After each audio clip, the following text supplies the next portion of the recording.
भाग्य आजी देहवंत अमृत संतान जन्मिछन्ति प्रतिज्ञात ईश्वर नंदन। भाग्य आजी देहवंत अमृत संतान जन्मिछन्ति प्रतिज्ञात ईश्वर नंदन।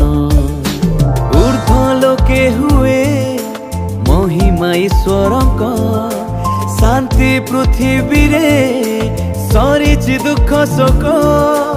ऊर्ध्व लोके हुए महिमा ईश्वरक शांति पृथ्वी रे सरीछि दुख शोक।